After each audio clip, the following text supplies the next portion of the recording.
আরে দোস্ত, ঈদ মুবারক, ঈদ মুবারক, ঈদ মুবারক। মাশাআল্লাহ।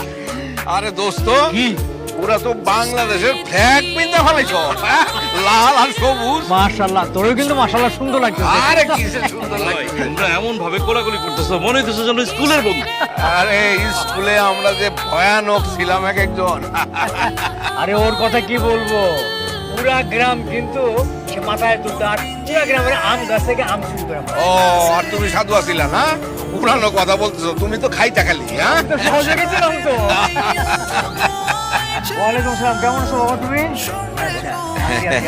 প্লিজ ভাইয়া, তুমি একদম নায়কের মতো লাগছো সিনেমার। খালি একটা স্লো মোশন বাকি আছে। আরে বাপরে, আতরের গন্ধে তো মোমো করতেছে দোস্ত। তোর জন্যে প্রত্যেক ঈদের জামাতে আমাদের আধা ঘন্টা করে দেরি হয়ে যেত, বুঝছো? আর তুমি কি কম আছিল নাকি? তুমি আতর মাখো না, এই যে তোর জন্য তো নিয়ে আসছি আমি, দিব? এই যে আতরের কারণে মাঠ থেকে আধা ঘন্টা করে দেরি হয়েছে। দেরি হয়ে ও আচ্ছা আচ্ছা, চল চল চল চল চল, আয়।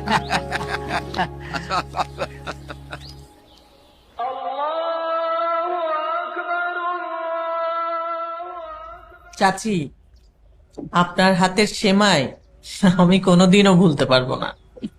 না, আগের মতো তো আর আনতে পারি না, এই বৌমারাই সব করে টরে আর কি।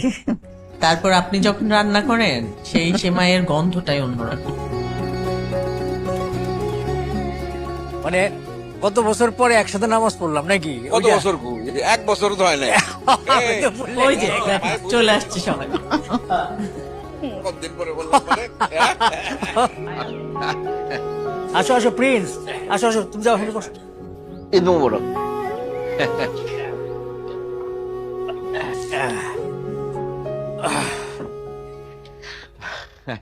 নামাজের পর এই বাড়িতে না আসলে মনে হয় ঈদই সম্পূর্ণ হইল না। ঈদই সম্পূর্ণ হয় না, এইটা তো তোদেরই বাড়ি, তোরই বাড়ি।